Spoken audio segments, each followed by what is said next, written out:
ኢትዮጵያ የመላ አፍሪካውያን የነጻነት አርማ፣ የምስራቅ አፍሪካ ሞገስና ግርማ፣ ውቢቷ መዲናችን አዲስ አበባ የአህጉርና ዓለም አቀፍ አምባ አሁን ደግሞ ይበልጥ አጊጣለች። ለታላቅ የሚዲያ አዋርድ ተመርጣለች።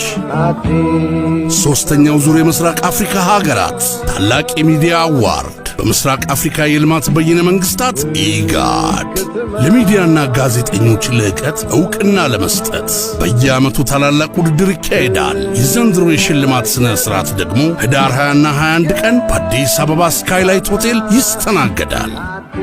የአፍሪካ ህብረት መዲናዋ፣ የተባበሩት መንግስታት የኢኮኖሚክ ኮሚሽን መቀመጫዋ ኢትዮጵያ ወትሮም በእንግዳ ተቀባይ ባህሏ በምቹና የካበቱ ልምዷ ታላላቅ ሁነቶችን በብቃት ትወጣለች። ዘንድሮ ደግሞ በአረንጓዴ አሻራ ስኬቷ በከተሞችና የወንዝ ዳር ልማቷ በልዩነት ተመርጣለች። 2000 እንግዶችን ለመቀበል ከወዲሁ ዝግጅቱን አጠናቃለች።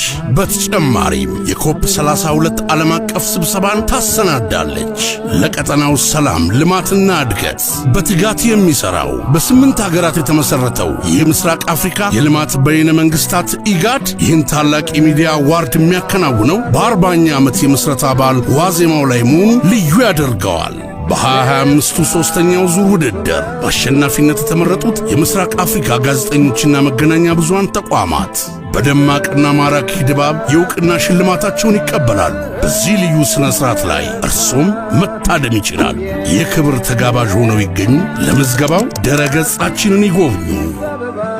ሶስተኛው ዙር የምስራቅ አፍሪካ ሀገራት ታላቅ የሚዲያ አዋርድ ህዳር 20ና 21 በስካይላይት ሆቴል ይካሄዳል። አዘጋጅ ኢጋድ ከኢትዮጵያ መንግሥት ጋር በመተባበር